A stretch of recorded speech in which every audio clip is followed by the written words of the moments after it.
Faudrait trouver l'édition des 24 heures du Mans à laquelle il y a eu le plus de pilotes français au départ. Ah, c'est bien ça. J'aime j'en bien ce sais rien. type de. En nombre et l'autre type en de défi. pourcentage, parce qu'à mon avis, il doit y en avoir en. Ça doit pas être la même en nombre absolu et en Ah oui. pourcentage. Tu vois, par exemple, 92 ou 12. 20 bagnoles, il y a J'en peut-être. étais sûr. Il y a, ouais, il y a peut-être beaucoup de Français au départ hein, sur les. Ah, voilà, sur t'as des 98% Spider, de français. ouais, sur les Spider 905, là, des gros machins. Mais par contre, ça fait peu en nombre, quoi. Mais en pourcentage, ouais, ça doit être. Il y a du Spider 100% français. Je me souviens de l'arrivée de ces MC12, Ouais. c'était un truc improbable, une voiture complètement hors norme, hors dimension. Enfin, un an après, chez Peugeot, ça a pas trop bougé, j'ai l'impression. Parce que c'était il y a un an aussi, les débuts de la 9X8 version Evo 1 bis Supercopter. Ouais, donc c'était il y a un an. Bienvenue au club, bienvenue dans l'Endurance Club, le podcast que j'ai le plaisir d'animer chaque semaine en compagnie de notre rédacteur multicarte Geoffroy Barre. Salut Geoffroy. Salut Anthony, bonjour à toutes et bonjour à tous. Et cette semaine, ça y est, on est ensemble, on se retrouve, le duo infernal, pour un 57e épisode. On va tout vous dire sur la deuxième manche de la saison 2025 du WEC, championnat du monde d'endurance de la FIA évidemment, qui se déroule en Italie sur le tracé d'Imola devant des tifosi en délire. On va essayer d'y revenir justement sur cette présence italienne, que ce soit côté concurrent, mais aussi côté fan. C'est la 13e saison de l'histoire du WEC, ça vous le savez, et comme vous en avez l'habitude, dans l'Endurance Club, on va essayer de vous donner des chiffres, des petites infos insolites, des statistiques aussi, pour vous permettre de comprendre cette course qui va avoir lieu, mais aussi de mieux connaître le monde de l'endurance qui nous fait vibrer. Et au vu du début de saison 2025, avec Ferrari qui a fait le triplé au Qatar, est-ce que finalement les tifosi ne vont pas être encore plus nombreux que l'an passé à Imola sur un tracé qui est certes spectaculaire pour le pilotage, mais j'ai envie de dire peut-être un petit peu difficile pour les dépassements? Qu'est-ce que t'en penses? Ouais, je pense qu'il y a quand même un engouement. Enfin, Ferrari, ça fait quand même 2 ans qu'il gagne les 24 heures du Mans, donc l'engouement italien, il est quand même là. Mais je crois que l'année dernière, il y avait déjà pas mal de monde, pas mal de spectateurs à Imola. Donc à mon avis, ouais, ça va continuer à. Ça peut être encore une nouvelle manche où il y a vraiment une grosse présence de fans. Et tant mieux, franchement, c'est bien. Je trouve que ça. Après la première manche qui est, on va dire un peu loin, tu vois, le Qatar, j'avoue que je suis un peu moins sensible que d'autres courses. Hein. Mais le fait qu'on ait là une vraie montée en puissance avant Le Mans avec Imola et après il y a Spa, si je dis pas de bêtises. Tout à fait. Moi j'aime bien cette montée en puissance vers les 24 heures du Mans. Et en plus, il y a l'engouement populaire de plus en plus parce qu'à Spa, c'est facile de le dire. On sait déjà qu'il y aura beaucoup de monde. Il y a beaucoup de fans en Belgique d'endurance, donc c'est sûr que ça va faire le plein. Donc ouais, moi je suis content de voir ça. Et après, sur qui va s'imposer. Bon, ça, on a 1 heure pour en disserter, mais franchement, Oui. c'est bien parce que c'est un circuit qui est pas ultra régulier dans l'histoire du WEC, donc on a peu d'historique. Tu sais, on peut pas dire c'est tout le temps tel constructeur qui gagne. Non. L'année dernière, on a eu une course quand même assez étonnante aussi, donc c'est difficile de faire un pronostic, quoi.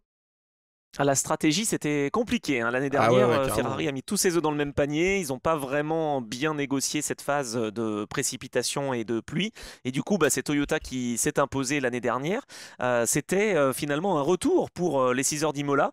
Ça n'a jamais été une manche de WEC à proprement parler, mais en 2011, on se faisait la réflexion avant d'enregistrer l'épisode, eh bien, il y avait déjà eu une course à Imola de 6 heures également. Elle avait été remportée, tenez-vous bien, tadam, par Peugeot avec Anthony Davidson et Sébastien Bourdet.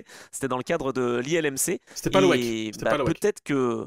C'était pas le WEC, tout à fait. Non, mais peut-être que Peugeot peut se rappeler au bon souvenir de ses fans avec une voiture qu'ils ont envie de faire progresser encore. Il faudra compter sur la BOP peut-être qui va évoluer. Mais d'un autre côté, cette BOP nouvelle génération, j'allais dire, est réalisée sur les 3 dernières épreuves de WEC. Donc il n'y aura peut-être pas forcément beaucoup de changements par rapport à ce qu'on a vu au Qatar. Le seul changement quand même, c'est la piste. Hein. Il y a des montées, des descentes. Ouais. Je pense pas que ce soit une piste qui convienne parfaitement à Peugeot dans ce sens-là. Par contre, Toyota, pourquoi pas hein. Alors, si tu veux essayer de trouver des liens avec la France, parce que t'as raison de rappeler l'ILMC, et moi, franchement, j'adore cette saison 2011 qui était les prémices du WEC.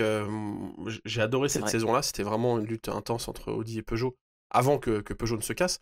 Mais il y avait une édition effectivement à Imola. J'ai même été plus loin dans mes archives. Il y a eu une édition aussi de 1000 km à Imola, en 74, figure-toi. Oh. Et ouais. Et c'est la seule édition. En fait, il y a déjà eu des courses d'endurance à Imola, mais c'était plutôt sur une distance de 500 km. Et il y a eu une seule édition Ouais, il y en a eu une Oui, seule à ou 1000 alors de km. LMS. Ouais, bien sûr, mais je te parle vraiment un peu, tu vois, plus historique, quoi. Fin des années 60, etc. Et donc, 74, il y a eu une édition 1000 km remportée par Henri Pescarolo. On en parle à chaque épisode, on est obligé. Remportée par Ah bah oui. Pescarolo et Larousse. Donc, en fait, ils ont gagné là-bas. Et quelques jours après, ils ont gagné les 24 heures du Mans. Voilà. Génial, donc c'était une belle préparation, j'allais C'était dire, mon avec cette anecdote. Mappa Simca C'était mon MS anecdote historique. 670C. Ouais, c'était mon Ouais, c'est anecdote beau, c'est beau. historique de l'Endurance Club. Voilà, c'est bon. J'ai fait la caution historique. C'est bon, c'est bon. Oh, on va parler pas mal cette année, hein, justement, d'historique. On a eu cet épisode spécifique et spécial avec Julien Ergo et Nicolas Pasquale, mais on en aura d'autres, hein, des Ouais, épisodes ouais. spécifiques. On va revenir sur des éditions particulières, des voitures particulières. On était déjà revenu d'ailleurs, hein, sur la Jaguar XJR9 et ça m'avait bien plu d'ailleurs. Donc voilà, pour rester dans l'historique, bah oui, c'est vrai que pendant plusieurs années, quasiment, bah oui, plus d'une décennie d'ailleurs, il n'y a pas eu de course à Imola, mais c'est vrai que l'année dernière, la demande était forte. Et donc Toyota s'était imposé après les 6 heures, mais on sait le scénario qu'il y avait eu. Toyota qui quand même depuis combien? Depuis 4 ans, même j'avais une statistique là-dessus, eh bien c'est toujours imposé lors de la deuxième course de la saison de WEC. C'est depuis 2017 que ça arrive. Alors, est-ce qu'on va croire à ces chiffres ou non? Mais c'est assez rigolo de se le dire. Toyota a toujours gagné la deuxième manche de la non, mais saison. elle est incroyable cette stat. Enfin, faut la trouver quoi. Non, c'est pas. Non, mais c'est bien. Elle est marrante, j'aime bien. Mais oui, ok. Ah bah oui. Bon, après, ça a que de la valeur qu'on lui attribue, hein, parce que en même temps, la deuxième manche, ça peut être une fois l'un, une fois l'autre. C'est quand même Bah, assez, puis surtout depuis voilà, 2017, assez drôle. oui, depuis 2017, il y avait quand même moins de. Enfin, 2017, il y avait de la Oui, concurrence. 18, 19, 20, 21. Bon, 22, c'était ça pas fou déroulait. quoi, ouais. C'était, ouais. Oui, mais en 2023 aussi, ils ont gagné la deuxième manche. Voilà. Ouais, Tu non, vois, mais je c'est me, vrai je me ça. rattrape Non, comme mais je peux. bonne stat, très bonne stat. Ah bah j'essaye, hein. Écoute, on verra bien, mais moi je pense quand même que ce week-end Ferrari va avoir envie de prendre sa revanche sur l'année dernière et puis de confirmer surtout ce qu'il y a eu au Qatar à Losail. Est-ce qu'il va encore y avoir des consignes de course? Parce que moi c'est ça qui m'avait un petit peu ennuyé, c'est que je me dis, voilà, quand la voiture est en domination, c'est compliqué de mettre des consignes de course et de frustrer peut-être des équipages par rapport à d'autres. On verra, hein, ce que Ferrari peut faire. Est-ce que Cadillac aussi peut Mhm. finalement confirmer là où ils avaient défailli, si je puis dire, au Qatar? Alors j'ai revu quand même quelques images, et notamment, tu sais, le behind the scene du WEC, là, le All Access, Ah, j'ai pas regardé et encore. Ouais. c'est assez intéressant. Bah, franchement, c'est super, hein, Ouais, ouais. comme programme. Moi, j'aime beaucoup Très bon format. Ouais. ce qui est fait. Et en fait, si tu veux, à un moment donné, il y a quand même la radio de Button qui dit oui, Lynn ne pouvait pas savoir que j'allais freiner. Et tu vois, et ça, pour moi, c'est caractéristique de ce qu'on se disait et de la vision qu'on avait, enfin en tout cas que je prônais, de ne pas pénaliser Lynn en fait. Et même Button l'a dit dans la radio, voilà, il ne pouvait pas savoir que j'allais freiner maintenant parce qu'il fallait chauffer les freins, etc. Donc finalement, avec ce message-là, je trouve qu'il prenait un petit peu de responsabilité aussi dans l'incident. Bon, les officiels ont décidé de pénaliser son équipier, mais est-ce que Cadillac peut quand même faire oublier cette manœuvre et cette mésaventure avec le soutien de l'équipe Jota? Normalement, ça devrait être bon, non? Je vais faire un parallèle qui va te plaire. Je suis vraiment dans mon Ah, rôle d'historique. C'est marrant. Non, mais tu m'as fait, en me disant ça, tu me fais penser à une petite anecdote. Imola, moi j'aime bien parce que c'est le circuit où il peut se passer des trucs. Ah oui, c'est pas que le circuit où Ayrton Senna est mort, hein, tu sais, ça c'est le genre de truc. non. Eh ben c'est là-bas où Senna il est mort, oui, oui. Il y a d'autres trucs à Imola, hein, il y a pas que ça. Hein. C'est comme les Mercedes CLR, hein, c'est les voitures qui ont décollé, oui, d'accord, c'est bien. Bon, chercher un peu plus, il y a d'autres choses. Et Imola, tu vois, ça me fait penser à un truc. Alors là, je vais t'amener à une époque révolue, enfin un peu ancienne. 2004, championnat FIA GT. Je sais pas si t'es à l'aise avec ça. Ouais. Là, Anthony, il est en train de chercher dans les tiroirs de sa mémoire. Tac, tac. 2004 FIA GT, la manche d'Imola, il se trouve, j'ai écrit là-dessus, c'est pour ça que c'est assez frais dans ma tête. Il se trouve que Ouais. c'était les grands débuts de la Maserati MC12. Oh, ah non, ça j'avais oublié par Ouais, contre. et du coup, voilà. Et plus les 550 Maranello, qui sont les Ferrari 550 Maranello, et même les 575 d'ailleurs, vraiment, on est en pleine période, quoi. C'est là où ça domine tout. Bref, manche d'Imola. Non mais attends, c'est génial parce que là tu me fais moi-même Ah, ressortir des images. C'est ah bah vrai ouais, que je me souviens de l'arrivée de ces MC12, ouais. c'était un truc improbable, une voiture complètement hors norme, hors dimension, et je crois qu'ils avaient gagné, non? Eh Ils ben avaient pas non, gagné? justement, en fait, le truc, c'est que début en fanfare, plein d'invités chez Maserati. côté Ferrari, évidemment, course en Italie. Donc les grosses BMS Scuderia, là, tu vois, ils invitent plein de monde, etc. En fait, ça va être une victoire italienne. Je veux dire, en Imola, c'est ou Maserati ou Ferrari, mais c'est sûr, quoi. Et putain, non, c'est une Saline qui gagne, et c'était Vitaphone. Bon, alors... Ah, mais c'est pour ça, parce que j'ai souvenir que c'était Vitaphone. Ouais. Mais en fait, ils ont fait rouler les Maserati après. Oui, voilà. Okay. Mais Vitaphone avec une Saline S7R. Donc en fait, c'était marrant parce que vraiment, équipe allemande avec une bagnole américaine sur une course qui était vraiment... Et en plus, les années FIA GT, elles sont très marquées, je trouve, du saut de l'Italie. Enfin, tu vois, entre Ferrari, Maserati, etc. Et c'est marrant parce que c'est vraiment une victoire où... Alors moi, j'y étais pas.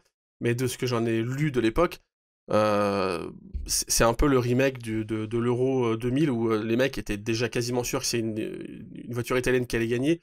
Bon, bah la fête a été un peu gâchée, quoi. Tu vois, ils ont rebouché le champagne, quoi. Enfin, c'est... Ah, oui. c'est une Saline qui gagne. C'est sûr que ça les a refroidis. Mais par contre, cette année-là, moi, je me souviens qu'aux 24 heures de Spa, c'est Liliane Briner qui s'impose. Et c'était les femmes, justement, qui revenaient aux avant-postes, j'allais dire. Elles ont toujours été présentes en compétition. Mais là, avec la Suissesse, c'était une sacrée performance. Tu vois, ça fait le parallèle avec ce qu'on s'est dit la semaine dernière, avec Jamie Chadwick, avec les Iron Dames, qui ont vraiment fait de belles performances. Mais voilà, donc cette saison 2004 était importante aussi à ce niveau-là. Donc oui, c'est quand même pas si frais que ça dans ma tête, mais j'ai bien connu le FIA GT. On fera un épisode, si tu veux, sur Odette Sicko un jour. Ah oui, grave, 1932, mesdames et messieurs. Bon. C'était quoi, sur Alpha, je crois. Je sais plus. Mais en tout cas, tu vois, ce que je voulais dire, c'est que ouais, je pense qu'il y a moyen quand même... Enfin, cette course, elle peut être surprenante, parce que... alors bah, tu l'as dit tout à l'heure en intro, mais la 9X8, je pense qu'elle va être nulle part. Les Ferrari, Toyota, après, c'est pas dit. Porsche, Cadillac... Oui, mais... Enfin, en fait, il y a... Comment dire ? C'est un circuit, il n'y a aucune voiture qui est pensée pour ce circuit. On va être clair. C'est-à-dire que les voitures sont pensées globalement pour les 24 heures du Mans. Je parle de la catégorie hypercar, bien sûr. Hein. Elles sont pensées pour les 24 heures du Mans. Et donc, par extension, plus ou moins, on va dire, pour Spa-Francorchamps, pour le Qatar, pour Bahreïn. Mais sorti de là, aucun constructeur pense une voiture dès le départ pour Sebring ou pour Imola, par exemple. Et donc, ça fait que ces voitures-là, elles sont pas hyper à l'aise sur ce type de circuit. Ce que je trouve très intéressant, parce qu'ils sont obligés de trouver des compromis. Et c'est aussi là où le pilotage et la stratégie font la différence, quoi. Donc, je pense que ça va être intéressant à suivre. Et si en plus il y a de la météo qui s'y mêle, ça serait top. Bah, j'ai regardé justement les prévisions météo, c'est pour ça que je t'en parle. L'année dernière, il avait plu et ça avait dynamisé un peu la course et complètement piégé, entre guillemets, la Scuderia Ferrari, ou en tout cas F Corse. Je crois qu'il va pleuvoir, pas en grande quantité, mais il devrait pleuvoir toute la semaine à Imola. Donc pour le coup, ça sera un petit peu différent de l'année dernière où tout s'était globalement passé sur le sec et lors de la course, il y avait eu cette donnée météo. Là, si en Émilie-Romagne, il pleut déjà dès le jeudi ou le vendredi, il y aura quand même des données qui vont être collectées et qui vont peut-être éviter aux équipes de se rater complètement. Mais en tout cas, ça va quand même peut-être encore jouer un rôle, hein, cette météo. Ouais, carrément, ça peut. Et peut-être qu'on aura une édition des 24 heures du Mans pluvieuse aussi, non ? Je sais pas. Oh là là, arrête, ça ferait la passe de 3. Pas de safety car, mesdames et messieurs. On ne veut plus de safety car. L'année dernière, c'est vrai que c'était quelque chose, quoi. C'est le record, hein, de toute façon. Enfin, c'est la période la plus longue continue, ouais. Ah, je pense, ouais, ou on n'en est pas loin, en tout cas. En tout cas, de manière continue, oui, c'était la plus longue. Et je crois que c'est même le record avant, ça devait être 2013. Mais 2013, bonne édition de merde aussi en termes de safety car, enfin de rythme haché, quoi. Oui, et puis oui, évidemment avec le décès de toute façon, c'est une édition de merde, quoi qu'il arrive. Même si c'était ma première sur place en tant que journaliste, 2013, effectivement. Ouais. C'était une année à oublier. Non, je dis le contraire de ce que je voulais dire. Il faut qu'il fasse beau 24 heures du Mans. Voilà, il faut qu'il fasse beau. Ah oui. Ouais. Non, ça serait bien. Non, mais en vrai, tu sais, je pense aux éditions avec allez, une petite averse. Ouais, une petite averse. Mais non, mais tu sais, je pense aux éditions avec la pluie parce que je mélange tout dans ma tête. Là, mais... Ouais, et puis surtout, il y a 2001. Et puis il y a McLaren qui a annoncé son retour. Donc McLaren, c'est quand même 95, c'est la flotte. Enfin, tu vois, ça donne parfois des éditions aussi sympas, mais même si, bon, 95, tu connais, on en débattra. C'est pas une édition que je trouve folle, oui. Mais bon. Bah, d'ailleurs, on va essayer de faire un épisode sur cette édition ou une autre, mais en tout cas 95, ça peut être intéressant. Si vous êtes intéressé, n'hésitez pas à le dire dans les commentaires, que ce soit YouTube ou sur nos réseaux sociaux, sur Endurance Max, sur Instagram, enfin bon bref, vous n'hésitez pas. Mais ouais, on serait content de pouvoir retracer cette édition, et puis peut-être d'autres d'ailleurs, pour voilà, se souvenir de choses qui ont été marquantes. Et donc ouais, McLaren, qui a annoncé, comme tu le disais, son arrivée en hypercar, son retour plutôt dans la catégorie, avec sa voiture donc, et son modèle, qui sera le 42e modèle unique à rouler en WEC. Parce que quand même, j'avais préparé mes petites billes, je me suis dit, tu vas bien me parler de McLaren. pas mal, hein. La Genesis, ça sera le 41e modèle, Genesis GMR 001. Et la Valkyrie, bah, c'était le 40e, c'était au Qatar, là, il y a quelques semaines de ça. Donc voilà, McLaren qui arrive. Ils sont un peu présents partout, hein, McLaren quand même. Formule 1, IndyCar, donc WEC, Formule électrique. Donc c'est vrai qu'on l'attendait, cette annonce. Et on l'aura, donc finalement, pour la 7e saison de l'Hypercar, on aura encore 2 marques nouvelles qui rejoindront la flotte, Ford et McLaren. On s'attendait à ce que McLaren soit motorisé par Ford à l'origine, et puis finalement, ça ne sera pas le Putain, cas. j'avais oublié qu'il y a Ford aussi. Mais tu vois, c'est marrant, parce que je trouve que ça a été assez peu repris, mais en fait, les mots de Zach Brown, donc déjà il dit on est de retour, bah oui et non, parce qu'ils ont jamais roulé en WEC, donc c'est pas vraiment un Ouais, retour. Et puis 95, enfin bref, ouais, on les 95 à attendait pas. 98, c'est une épopée qui est quand même très lointaine de ce qu'est McLaren aujourd'hui, mais bon, peu importe. Bah, c'est plutôt BMW en fait qui était derrière. C'était C'était... McLaren BMW. Donc là, c'est pour ça aussi que McLaren, on les attendait avec un constructeur Ouais. derrière eux. Et finalement, bah, ils se sont rendus compte chez Ford que faire un moteur c'était le plus dur. Hmm. Autant faire le châssis aussi. Non, mais ce que je veux dire, c'est que tu vois, donc il a annoncé ça à le retour. Ok, certes, bon, je trouve que le Ouais. choix des mots n'est pas bon. Mais par contre, le truc qui est vraiment la clé et qui a été très peu repris, j'étais surpris, parce que pour moi, c'est le truc central, c'est qu'il a dit on est pour l'instant le seul constructeur à pouvoir se vanter d'avoir la triple couronne, d'avoir gagné en tant que constructeur Indianapolis, Monaco, Le Mans. Non, mais il dit on est les seuls, et il dit on veut le refaire la même année. Enfin, en fait, ça, c'est juste ouf. C'est-à-dire que le gars, il n'est pas en train de dire on va regagner dans chaque. La Formule 1, c'est plutôt bien parti. Indianapolis, je t'avoue que je suis un peu plus. Je suis un peu moins, donc je sais pas trop si c'est jouable, mais Ça voilà. pourrait. Bon, Ouais, voilà. ça pourrait. Ça part de loin, mais ça pourrait. Le Mans, c'est quand même sacrément ambitieux, et le gars, il le dit on va le faire la même année. Ok. Enfin, moi, je trouve que c'est dingue Il a comme. pas dit quelle année. C'est peut-être en 2042 Ah hein, qu'il va le bah faire. peut-être, mais ah bah s'ils sont présents jusqu'en 2042, moi je signe tout de suite, hein. Mais ce que je veux dire, c'est que je trouve ça hyper ambitieux. Et Zach Brown, j'ai pas trop kiffé le personnage quand il est arrivé. Je sais pas, il y avait un truc un peu, tu vois, dans le comportement, etc. Hmm. Faut avouer quand même qu'il a transformé McLaren et qu'aujourd'hui, qu'on aime pas, il y a quelque chose qui se passe du côté de McLaren en Formule 1. Aussi avec la présence, comme tu l'as dit, en IndyCar. Et là maintenant, ils arrivent en endurance au moment où je pense que c'est le mieux parce que Oui. en fait, McLaren en endurance, ça fait des années. Enfin, en endurance, en hypercar, pardon, parce qu'en endurance, ils le sont déjà, en GT. Mais une présence comme ça, moi, ça fait des années que j'en entends parler. À l'époque où Jenson Button était chez McLaren, on en entendait parler. Qu'ils arrivent en LMP1. Enfin, bref, ça fait. Je pense que tous les 3 ans, il y a une rumeur McLaren qui revient. Et c'est vrai, vraiment. Et là, ça a l'air d'être ultra solide. Et le gars, il dit pas juste on va gagner, il dit on va refaire la triple couronne la même année. Ok. Bah, enfin, moi, j'ai hâte de voir ça, franchement. Ouais, c'est vrai. Bon, après, c'est un racer, hein. Ah bah C'est vrai oui. qu'on peut l'aimer ou pas l'aimer. Zach Brown, en tout cas, il se met des challenges et il faut dire, bah, moi, j'aurais jamais pensé. Peut-être que c'est le Grand Prix de Monaco historique Non, en j'aurais fait. jamais pensé que C'est ça. McLaren en Formule 1. Oui, d'accord, Monaco historique, ils vont gagner. Non, mais après, en Formule 1, ils ont fait un sacré retour. Honnêtement, Ouais. on les attendait pas à ce point-là. Et c'est solide. En IndyCar, je sais pas si c'est aussi solide qu'en Formule 1 comme projet, mais en tout cas, il sait vraiment mutualiser les soutiens derrière lui. Et je pense que ça peut le faire en endurance, hein.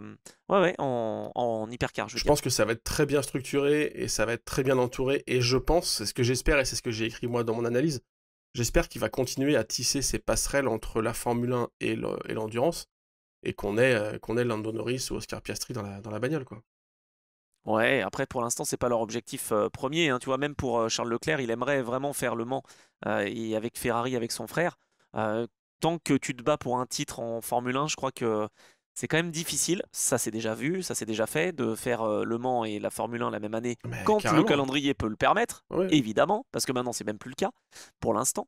Mais c'est quand même assez risqué, on va dire, parce que quand tu es concentré à fond dans une saison de 24 Grands Prix, rajouter les 24 heures du Mans, c'est quand même, je dis chapeau, quoi. Parce que la préparation, c'est quand même pas la même, la philosophie, c'est pas la même. Tu vois, quand tu fais ta saison de Formule 1, tout est tourné autour de toi. Quand tu es en endurance, il faut vraiment que tu te tournes vers tes C'est équipiers, hein. vrai. C'est vrai. Tu sais quels sont les derniers pilotes à avoir été en pilote en activité en Formule 1 pendant une saison et à gagner les 24 heures du Mans en même temps? Est-ce que tu les as? Bah, Sur les 10 hormis dernières années. Nico Hülkenberg, Sur les 10 dernières non, années. hormis Nico Hülkenberg, j'en ai pas en Eh fait. bah, J'ai t'as Hülkenberg en 2015. Nico Hülkenberg 2015, évidemment. Alors, un autre, tu vas sourire. André Lauterer 2014. Ah punaise. Ouais, alors il était actif sans être oui, actif. oui. Il a fait un Grand Prix à Spa. Bah, il a fait 2 C'est abusé là. Attention, tours, monsieur. Il a fait 2 tours à Spa. T'as Brendan Hartley 2017. Ouais. Et il y Ah, c'est a vrai qu'il était Fernando chez Toro Alonso Rosso. 2018. Ouais, mais enfin, il jouait pas le titre. Hein. Non, mais et Alonso 2018. Et Alonso, il était en Formule 1 à ce moment-là. Ouais, 2018, ouais. Ok, ouais, tu vois, je me souvenais plus. Il était avec Et McLaren. avant, il y en a eu d'autres, mais sinon, faut remonter dans les années 50, 60, 70, où il y avait beaucoup d'équipages de 2 pilotes, où les deux pilotes faisaient de la Formule 1 en même temps. Ah bah ça, on est d'accord. Ah bah dont Henri Pescarolo, lui, c'était. Eh bah Pescarolo-Larousse justement. en 74, parce qu'on en parlait tout à l'heure, c'est le dernier équipage vainqueur aux 24 heures du Mans, composé, elle est précise ma stat, tu vas l'aimer. C'est le dernier équipage vainqueur aux 24 heures du Mans, composé à 100% de pilotes actifs en Formule 1 la même année. Génial. Et ben voilà. L'année 74, c'était parfait. En plus, ils ont gagné à Imola. Que demande le peuple? Comme ça nous fait le lien avec notre preview des 6 heures d'Imola, où voilà, on a essayé d'être déjà complet dans l'analyse historique plutôt. Ouais. Mais moi, je t'avais lancé sur Cadillac. Oui. Qu'est-ce que t'en penses de Cadillac avec Jota? Ah bah, je pense que le meilleur est à venir. Je pense que le meilleur est à venir. Si le meilleur était au Qatar, on est mal barré. Bah non, je pense que le pire est passé et qu'ils sont capables de briller. On l'a vu l'année dernière à Spa notamment, mais même ailleurs. Si on se rappelle, bien sûr quand ils étaient avec Porsche, hein. Mais quand on se rappelle aussi la première édition du Mans à laquelle ils participent avec la Porsche, je crois, avant que Yves la poutre au karting, ils sont quand même en tête. Enfin, ils ont une science de la course. Donc à la fois côté ingénieur, gestion de la course, et aussi côté pilote, où il y a quand même pas des mauvais. Non, moi je pense qu'ils peuvent faire quelque chose. À mon avis, ça va être la meilleure saison de Cadillac cette année en WEC. Ça me paraît évident. Après, à partir de quand ça va marcher? Est-ce que ça va Ça dépendra aussi beaucoup du circuit, je pense. Ouais, est-ce que ça va remarcher à Spa, par exemple, tu vois? C'est possible aussi. Ah, ça peut. Tu sais, Spa et Le Mans, comme tu disais, hein, c'est vraiment la montée en puissance. Je ne sais pas si en Italie, ça sera aussi facile qu'au Qatar, parce que voilà, on sait que le circuit, on l'a expliqué, était un petit peu plus difficile pour ses philosophies de voiture et pour les LMDH, hein, globalement, même si Porsche, quand même, l'année dernière, avait quand même tiré son épingle du jeu en Italie. Mais on va dire que c'est quand même un circuit plutôt, je pense, pour les LMH. Donc à voir ce que ça va donner. Et puis, pourquoi pas BMW? Parce que là, ils restent sur de bonnes perfs. Ils ont gagné le week-end qui vient de se passer au Castellet, c'était en GT World Challenge. Et avec Hugo de Wild d'ailleurs, entre autres, hein, au volant. Vraiment bravo, hein, parce que première course pour BMW en tant que pilote officiel, bim, il gagne. Ce serait pas étonnant de le retrouver en WEC d'ici peu, Hugo de Wild, et ça serait vraiment super parce qu'il est adorable. Et il y aura un épisode de Trajectoire évidemment qui sera consacré à Hugo de Wild bientôt. Donc voilà, j'en profite, mais c'est vrai que je pense que BMW avec WRT est vraiment entre de bonnes mains, et c'est top que l'équipe de Vincent Voss ait pu prendre à bras le corps ce projet, passer de Audi à BMW et voir que ça fonctionne, parce que je les attends quand même, tu vois, les BMW à Imola. Mais je suis d'accord. L'année dernière, c'était dur. Je me souviens de voir j'avais maté quelques vidéos de spectateurs, tu sais, genre à Aqua Minerali ou des trucs comme ça, ou pour avoir un peu plus la vision de l'arrivée de la pluie et de ses conséquences sur le pilotage. Et les BM, vraiment, mais c'était aux abois, quoi. Tu sens que ça... Alors peut-être que c'était un sujet de pneumatique, évidemment, mais tu sentais que ça montait pas en température, que ça transmettait pas la puissance. Enfin, une galère intégrale, comparée à l'aisance que pouvait avoir, par exemple, Ferrari, quand ils étaient en pneu pluie. Mais les BM, c'était encore la période l'année dernière où c'était compliqué. Et c'est après que ça s'est un peu débloqué. Cherchaient. Ouais. C'est après que ça s'est débloqué. Donc c'est vrai que là, maintenant, un an après... chez Peugeot, ça a pas trop bougé, j'ai l'impression. Parce que c'était il y a un an aussi, les débuts de la 9X8 version Evo 1 bis Supercopter. Ouais, donc c'était il y a un an. Bon, c'est pas... Voilà. Et chez BM, il s'est passé des choses en un an. Il s'est quand même passé pas mal de choses. Ah ben c'est sûr. Comme on l'a dit. Et la voiture, pourtant, a pas trop évolué. C'est qu'ils ont mieux compris. Je pense qu'il y avait un petit souci au niveau des freins et qu'ils ont bien compris ce système de brake-by-wire. Ouais, non mais carrément. Et puis, on l'a dit, la victoire Indianapolis qui a servi un peu de déblocage aussi. Fin de saison très forte en WEC. Les pole positions où ils enchaînent quand même avec Dries Vanthoor qui est très bon. À Daytona, c'est passé pas loin de la victoire aussi. Ils ont vraiment trouvé, hein, parce que c'est un mix, tu vas me dire, c'est pas WRT. Ouais, mais il y a quand même ce mix. J'ai l'impression qu'ils ont globalisé le programme là où ils ont longtemps fait l'erreur, à mon avis, de le scinder un peu trop, tu vois. Ce que Porsche fait depuis le début. Porsche, c'est Penske partout. Alors certes, il y a du personnel qui n'est pas forcément le même entre les deux programmes, mais je pense qu'il y a quand même une vraie communication. Et chez BM, je pense qu'ils ont essayé de faire un peu tomber ça aussi et d'unifier le programme, quoi. Ouais, non, complètement. C'est vrai que c'est quelque chose qui est assez remarquable justement et je pense que BMW, en plus quand il fait des conditions un petit peu compliquées, je pense qu'ils peuvent tirer le épingle du jeu. Déjà parce que WRT est très solide en termes de Ah bah stratégie. c'est des Belges, Et hein. puis les pilotes que... Voilà, ah bah c'est belge, on est au courant effectivement Ouais. quand il y a un petit peu de précipitation.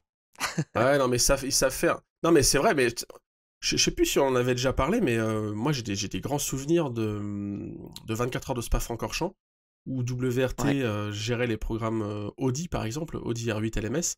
Et moi, j'ai passé pas mal de temps dans les stands de la nuit, où tu vois Ouais. que la strat, enfin, tu sais, il y a des épisodes de pluie, surtout en Belgique aux 24 heures de Spa. Hein. T'as des épisodes de pluie, t'as du brouillard, après il fait un peu plus clair, etc. Et tu voyais que sur le muret des stands, ou même dans le box, les mécaniciens, en fait, personne n'est excité, personne n'est en train de paniquer, quoi. Oui. Il y a une gestion, genre il y a des décisions qui sont prises, il y a une chaîne de décision, on va dire, qui est faite, chacun prend ses responsabilités, et ça panique pas. T'allais dans un box à côté chez Ferrari F Corse, c'est... ouais, t'as des... Enfin, tu vois bien, c'est presque digne d'un film des années 50, ça vole dans tous les sens, les clés, les machins, ah bah qu'est-ce qui se passe, machin. C'est très cliché ce que je dis, mais je vous jure, Non, mais c'est vrai. c'est la vérité. Quand il y a, des éléments comme ça, alors là je parle de WRT, je suis pas en train de dire toutes les équipes belges ou toutes les équipes je sais pas quoi, mais en tout cas chez WRT il y a une application qui est juste incroyable quoi, et je crois que ça avait gagné cette année-là d'ailleurs, mais vraiment pas de panique quoi. Il peut y avoir tout ce que tu veux, il peut y avoir de la neige, il peut y avoir du verglas. Non, non, on va prendre une décision. Voilà, c'est comme ça quoi. Mais c'est le secret d'ailleurs, rester calme quand tout t'encourage à être ultra stressé et ultra euh, brouillon. Et en fait, bah voilà, c'est là où ils arrivent à s'en sortir. Donc il faudra voir avec ces conditions peut-être un petit peu compliquées. On va également regarder du côté de chez Alpine. Ouais. Est-ce qu'Alpine peut tirer son épingle du jeu? Alpine et Porsche, tiens, je vais faire le parallèle parce que c'est vrai que autant l'un que l'autre en tant que constructeur, ben, faut bien le dire, se sont un peu ratés au Qatar hein, quand même. Quand on voit que Porsche n'a que 2 points au classement et que Alpine n'en a pas du tout, alors que le rythme était quand même globalement très bon au Qatar, je me dis que ça peut être les bonnes surprises à Imola. Je sais pas ce que t'en penses, Porsche et Alpine. Et ouais, je sais plus trop quoi en penser parce que Non? Porsche, Ah ouais. Porsche, bah non, mais Porsche ils sont très forts évidemment, mais est-ce qu'ils vont être là? Je Bah sais moins pas. cette année. Ouais, en fait c'est ça. Et Alpine, oui, bah évidemment, on attend beaucoup. Ça, on l'a dit. C'est pas nos chouchous, j'en sais rien.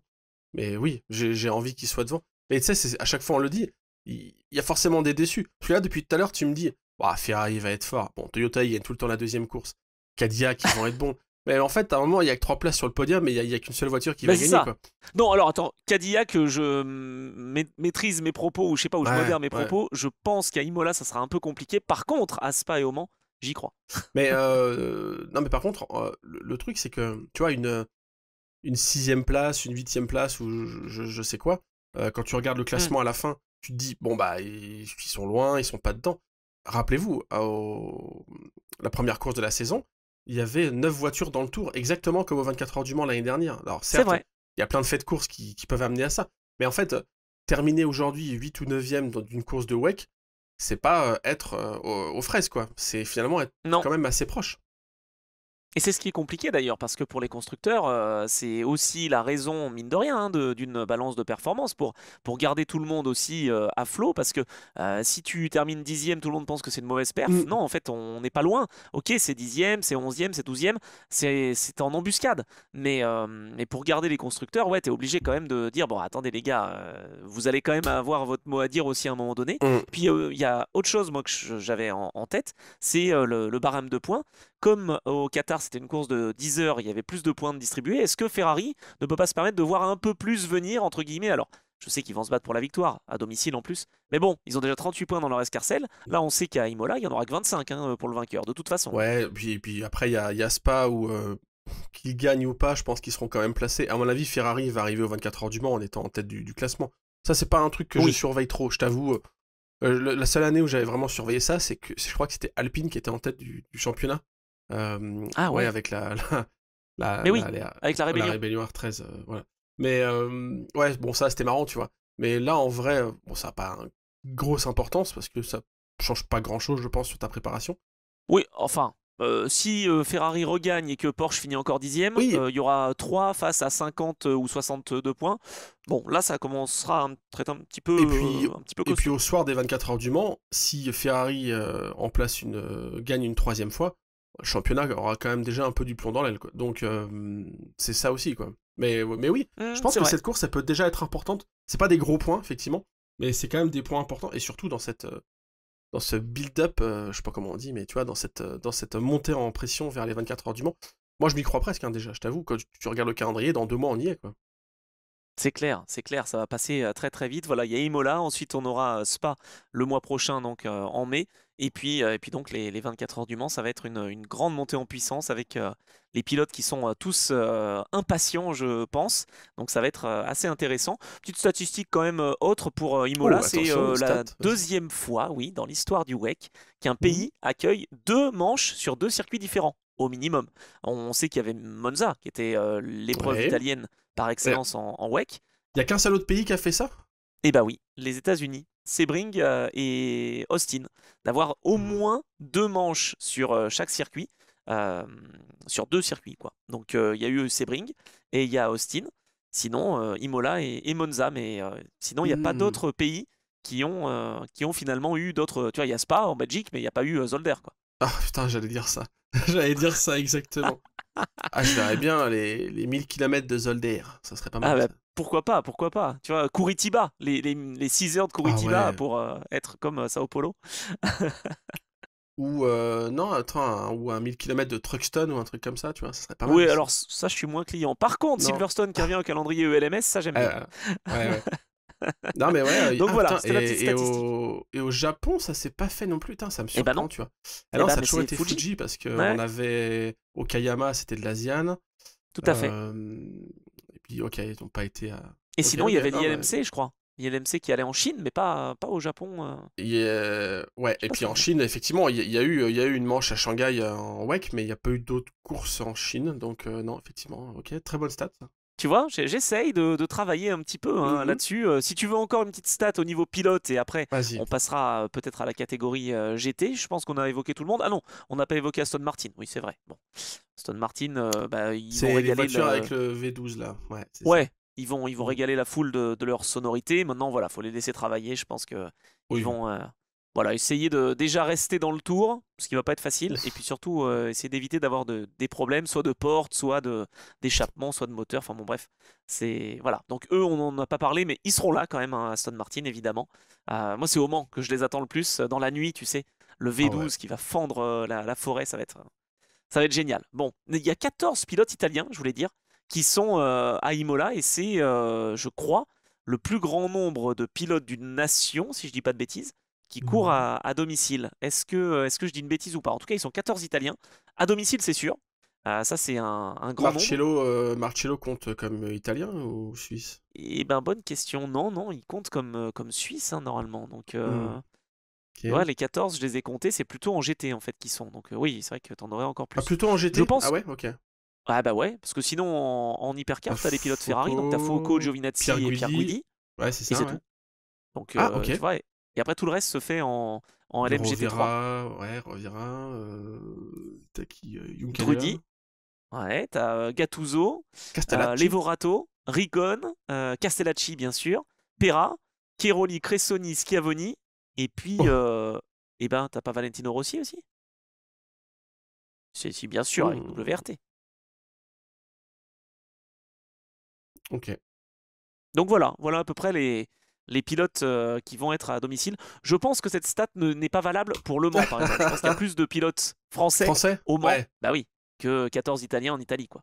Non, Mais tu bon, en te même lances temps, il y dans a des plus de stats voitures. que... Tu te lances dans des stats qui t'échappent, là, Anthony. Je Non, crois qu'il faut que oui. tu... Ah, mais tu vois, là, ça y est, il commence à pleuvoir. Je commence à Ouais. perdre Voilà, l'équilibre franchement... de la voiture. Mais non, mais dans des courses où on va dire il y a une quarantaine de voitures, évidemment que tu as moins de pilotes, donc forcément, c'est quand même assez impressionnant, moi je trouvais, d'avoir 14 Italiens. Voilà. Putain, Laisse-moi par avec contre, ma stat faudrait... et mes Italiens. Ah, par contre, faudrait trouver l'édition des... Putain, là, je me lance un challenge à moi-même, mais j'ai pas le temps, la vache. Faudrait trouver l'édition des 24 heures du Mans à laquelle il y a eu le plus de pilotes français au départ. Ah, c'est bien ça. J'aime Ah, bien ce type de en nombre et l'autre en défi. pourcentage, parce qu'à mon avis, il doit y en avoir en... Ça doit pas être la même en nombre absolu et en Ah oui, pourcentage. Tu vois, par exemple, 92 où t'as 12. 20 bagnoles, il y a J'en peut-être... étais sûr. Ouais, il y a peut-être beaucoup de Français au départ hein, Ah voilà, sur t'as des 98% Spider, de français. ouais, sur des Spider 905 là, des gros machins. Mais par contre, ça fait peu en nombre quoi. Mais en pourcentage, ouais, ça doit être. Il y a du Spider 100% français. Hein. Ah bah oui, forcément. Je sais Attends, je sais que t'apprécies tout ça. mais j'adore, parce que les Spiders, quand même, ont fait la pole en 95, justement. Bon, on y reviendra sur Oh, ces la vache, éditions ouais. 95, voilà, je vous le dis. Ça sera non négociable. Mais je veux quand même avoir votre avis sur les réseaux, sur les éditions qui vous ont le plus marqué et qui seraient intéressantes à mettre en perspective avec voilà, nos connaissances communes, peut-être avec un petit passage de Julien Ergaud qui Oui, est un oui. expert du classique avec son média, classique média justement. Donc voilà. Oui, donc on passe à la catégorie GT du coup. Yes. Et alors là, beaucoup plus difficile peut-être de faire un pronostic, non? Bah, je sens bien McLaren. Alors c'est facile parce qu'au Qatar, ils Ah, étaient en forme entre l'hyperpole de Sean Gelael, le meilleur tour en course de Grégoire Saucy. Tiens, j'ai pas oublié. Hein. c'est vrai. Euh, bon, après, c'est pas eux qui gagnent, c'est la Corvette, mais Ouais, l'année bon, c'était dernière, ça a été juste. une victoire BM à Imola, justement WRT, on en a parlé. Mais j'ai l'impression que McLaren est dans une bonne année, et peut-être que là, ça peut se transformer en victoire, quoi. Pas mal. Et ben tu sais quoi? Moi je vais prendre un pari fou. Enfin, vous allez encore me dire, mais c'est n'importe quoi. Je vois bien Porsche. Et donc, évidemment, tu me vois venir, je vois bien les Iron Dames. Ah ouais, ah non, Ben, ça va être dur. Je pense ah que je pars non. de loin là avec mon Ouais, pari. là, Mais je non, vois les Porsche. En fait, c'est cette raison-là qui me fait dire les Iron Dames.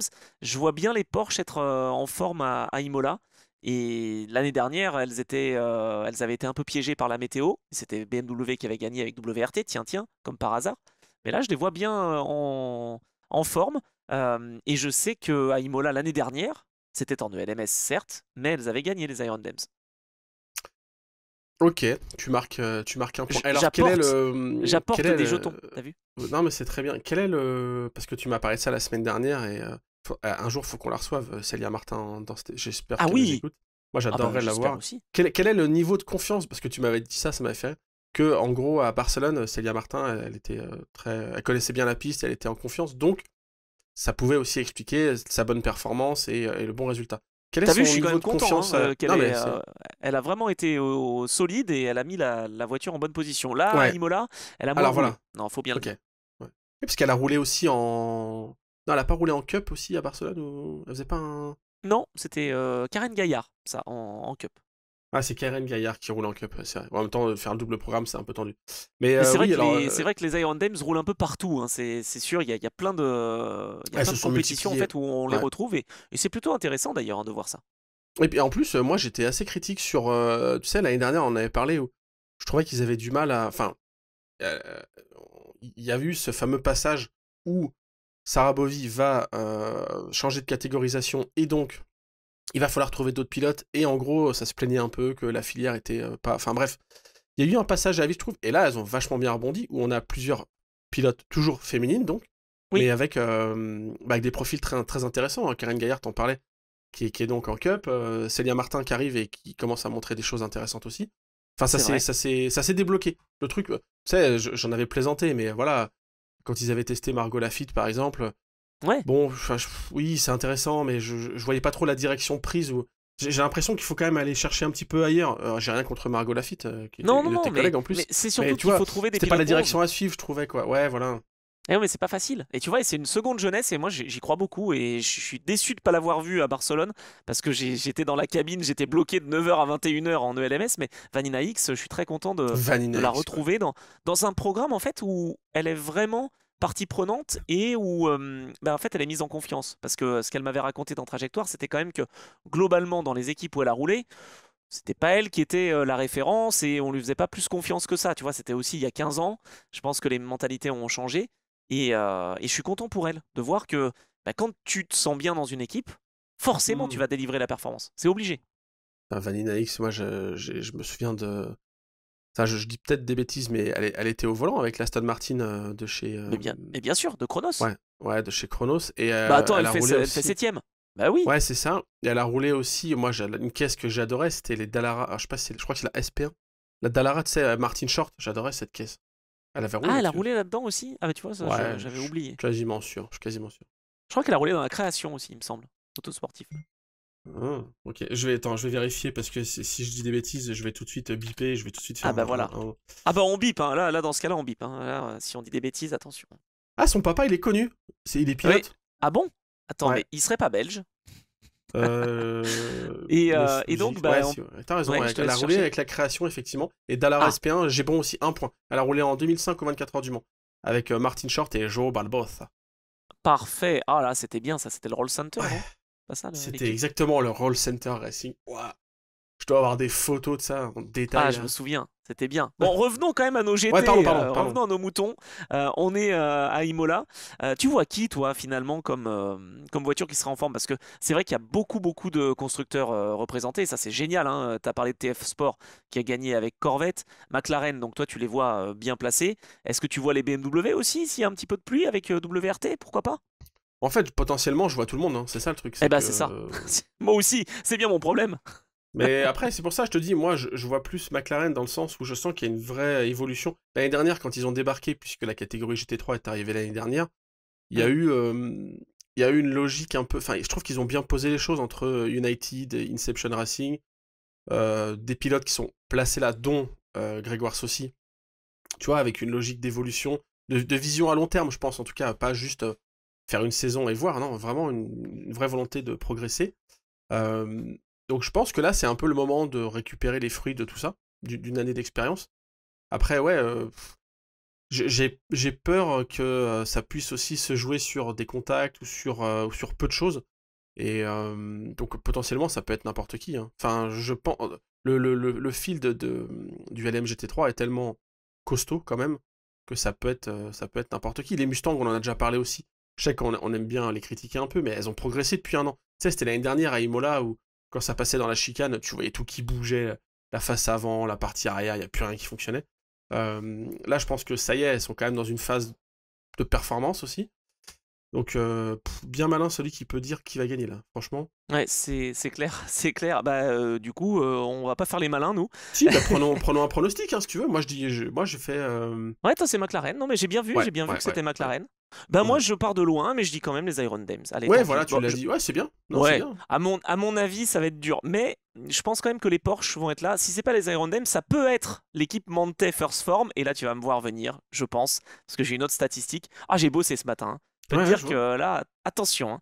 Hein. Tu sais que dans cette voiture, il y a Ryan Hardwick, il y a Oui, Riccardo Pera, donc un des oui, 14 Italiens, et tu as Richard Lietz. Et bah, oui. Richard Lietz, ce week-end, il va battre le record de course et de départ en WEC de Christian Ried. Officiellement, ça va être son 86e départ avec Porsche dans la catégorie GT avec une seule marque unique. C'est ça la stat. C'est que Ah la c'est son vache. 86e départ avec Porsche, tu vois. Et Christian Ried, ben, il a 85 départs avec Porsche justement. Il va en ajouter quelques-uns des départs avec c'est quoi, Ford. c'est la Mercedes cette Mercedes année? maintenant, Mercedes, ouais, ouais.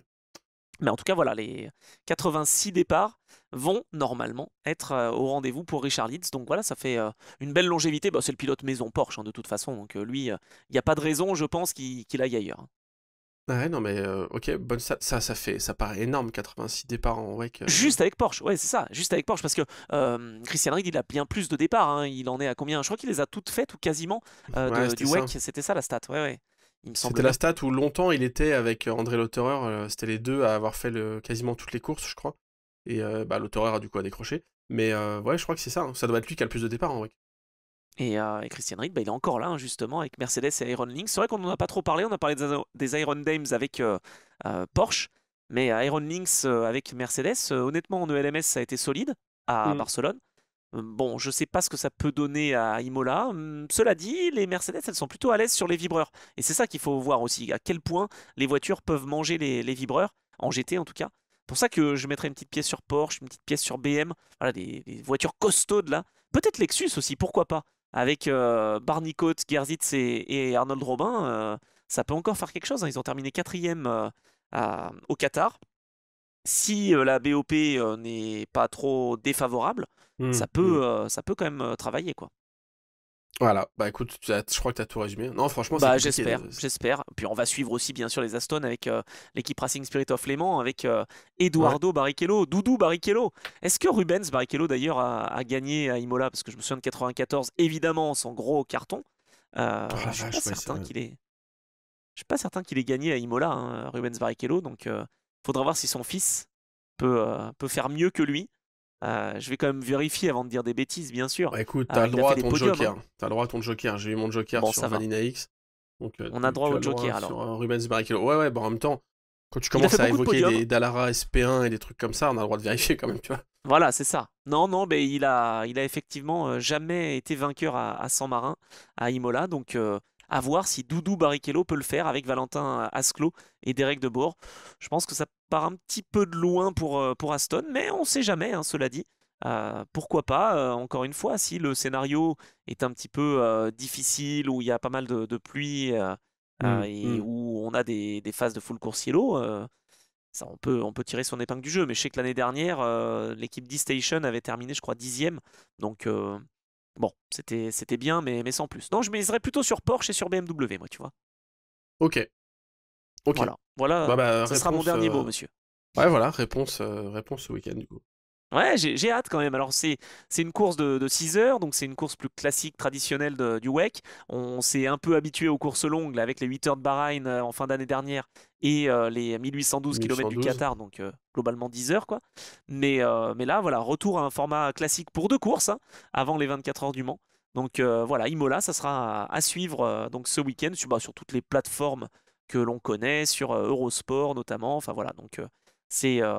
C'est une belle diffusion aussi, ça va être un gros week-end parce que moi personnellement je serai au Mans pour les 24 heures moto. Ah ça y est, je commence, Ah c'est oui. quoi ton actu? Ah bah Non, oui, bah vas-y, ah bah tu vois, on est parti, hein. ça fait la transition, tu vois.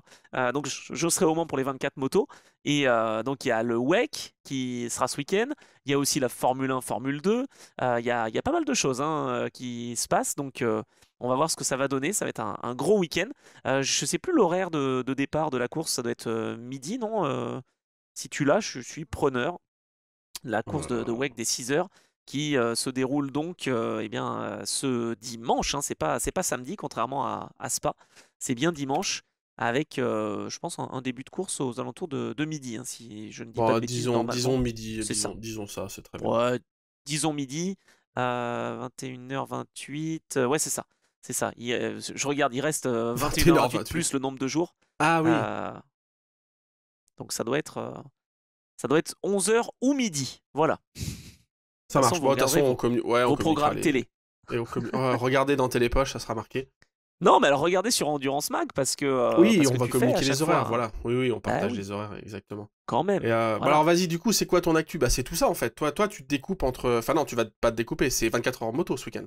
Alors moi c'est 24 heures moto. Je vais aussi essayer quand même entre-temps de faire un épisode de mon podcast parce que j'ai besoin de faire les montages de ces épisodes qui me tiennent tellement à cœur. Donc là, cette semaine, je sais pas quel jour ça sortira, mais j'ai envie de mettre en lumière Étienne Masson, champion du monde moto, en endurance évidemment, et avec Suzuki. Et donc, bah, j'ai bien envie de vous faire découvrir son portrait. Je sais que Henri Pescarolo, ça a bien plu. Donc voilà, Étienne Masson, lui aussi, il est champion. Il passe un peu sous les radars. On va surtout voir ses anciens équipiers, Sylvain Guintoli. On va voir Hmm. aussi Greg Black, qui est son équipier. Mais là voilà, c'était lui que je voulais vraiment mettre en lumière. Donc voilà un peu mon actualité qui va être assez chargée ces prochaines semaines. Parce que là, je vais avoir 3 week-ends de suite avec de belles compétitions. Tu vois, il va y avoir le Grand Prix de France historique ensuite, puis le LMS au Castellet. Enfin, voilà, ça va être sympa. Bon, et toi, est-ce que tu nous réserves encore des petites stats, du travail de l'ombre, justement, pour avoir les informations capitales sur Endurance Mag? Ouais, c'est ça en fait. C'est du travail de l'ombre. J'ai pas de. On fait des métiers vraiment opposés, hein, c'est marrant. Non, mais Bon, effectivement, moi c'est j'ai pas pas de. forcément vrai, parce que tu seras à Spa Classique Oui, aux commentaires quand même le mois prochain. c'est vrai, ouais, mais c'est dans un mois. Donc si je commence à dire que c'est mon actu, tu vois, on va se dire, attends, le gars, il fait pas grand-chose. Non, mais écoute, ouais, moi bah, en vrai, en plus, je bosse ça quand même. Et il y a quelques trucs qui devraient paraître d'ici là, je le dirai quand ça sera officiel, quand ça sera sorti. Mais ouais, en gros, je bosse là-dessus. Et je bosse un peu mon côté belge, quoi, ma belgitude. parce que je t'avoue que Ah, j'ai bien. moins de connaissances sur Spa-Francorchamps. J'ai évidemment plus de connaissances sur les 24 heures du Mans et sur l'endurance au global, mais Le Mans, évidemment, très centrique, et les 24 heures de Spa, un peu moins, et notamment toute l'histoire liée au tourisme en Belgique. Donc voilà, j'essaye de rattraper ça. Je me documente, et en fait, c'est hyper riche, quoi. C'est-à-dire qu'une fois que tu plonges là-dedans, tu découvres des histoires de voitures incroyables, des histoires humaines aussi, évidemment. Donc, ouais, pour l'instant, c'est un peu ça. Mes livres de chevet sont les 120 ans du sport auto belge, ou l'histoire du circuit de Spa-Francorchamps. Enfin, voilà. Je suis dans ma période belge, quoi. Ouais, c'est bien, c'est bien. Je vois que la période belge est importante, mais bon, cela dit, c'est vrai que on y arrive justement doucement mais sûrement. Il y a de plus en plus de Belges en compétition. En plus, Ouais. ça gagne. Et donc les épreuves aussi le sont. Et là, ça va être ouais, jusqu'en août, quoi, on va dire. On va parler un peu belge avec Spa Classique, les 24 heures de Spa, avec l'épreuve de LMS à Spa, justement. Donc, ouais, ça va être très sympa en tout cas. Mais j'ai hâte, moi aussi, de voir ce que ça va donner à Spa après donc les 6 heures d'Imola pour le WEC. Mais là, ce week-end, ça va être donc eh bien, en Italie qu'on va tourner nos regards avec les 14 pilotes italiens et puis surtout, évidemment, la Scuderia Ferrari qui va essayer de se rattraper de l'année dernière avec peut-être une stratégie un petit peu meilleure et pourquoi pas une victoire de la voiture jaune, justement, la troisième voiture avec Phil Hanson, Robert Kubica et Yves Fayet. Bah, voilà. Mais surtout, ce que je demande aux dirigeants italiens, c'est pas de consigne de course Ah. intempestive. Voilà, ça serait bien. Ouais, C'est mais mon vœu. tu peux pas les empêcher, hein. Bah non, je sais bien, je sais bien. Bah après, pour gagner, on est obligé d'avoir une stratégie quand même. Non, une belle course, par contre, ce qui serait bien, c'est une belle course avec un départ moins chaotique que l'année dernière, déjà. Oui, Et puis voilà, c'est vrai après qu'il y avait eu. que le meilleur, enfin, que le meilleur gagne, que celui qui exploite le mieux la BOP gagne. Et puis voilà, on verra. En fait, à chaque fois, on fait des pronostics comme ça, mais en vrai, moi, je m'en fous un peu, je te le dis, de qui gagne. Tant que c'est une belle course et qu'on a du spectacle, c'est ça qui compte, je trouve. Bah, on est C'est entièrement beau, hein, d'accord. hein, c'est beau comme C'est parole. beau. C'est une belle conclusion, moi je trouve. C'est magnifique. En tout cas, n'hésitez pas à nous suivre encore sur les réseaux sociaux, à mettre des petites étoiles, 5 de préférence sur les plateformes de podcast. Je sais que la semaine dernière, oh, ça a quand même été suivi hein, l'épisode, mais Oui, oui. voilà, c'était moins facile pour nous. On a quand même voulu, et c'est ça en fait notre objectif, c'est vraiment de chaque semaine vous offrir un épisode et revenir sur des actus ou revenir sur des courses qui se sont passées. Donc voilà, on a eu des petites difficultés, mais là voilà, on s'est retrouvés. On a un format C'est un classique peu plus d'Endurance Club. interactif. C'est un peu plus Ben interactif. oui, J'ai pu placer des blagues, tu vois. C'est bien, c'est bien. c'est bien. Et puis moi, je rebondis sur ce que tu dis. C'est ça qui est pas mal. Donc voilà. Écoute, c'est le format justement qu'on veut. Il y aura quand même des invités durant toute l'année. Et puis on aura donc cette touche historique qu'on a voulu mettre en place pour 2025. Donc ça va être encore une fois à suivre sur l'Endurance Club. Vous savez donc où on se retrouve chaque semaine. Eh bien, ça sera encore une fois une belle façon de se retrouver la semaine prochaine pour revenir sur les 6 heures d'Imola et voir si nos pronostics sont tombés à l'eau ou pas avec Exact. la météo un petit peu capricieuse du côté de l'Émilie-Romagne. Merci Geoffroy en tout cas. Eh ben, merci à toi, merci à tous de nous suivre, et puis on se retrouve la semaine pro. Et ben voilà, avec grand plaisir. À la semaine prochaine. Salut.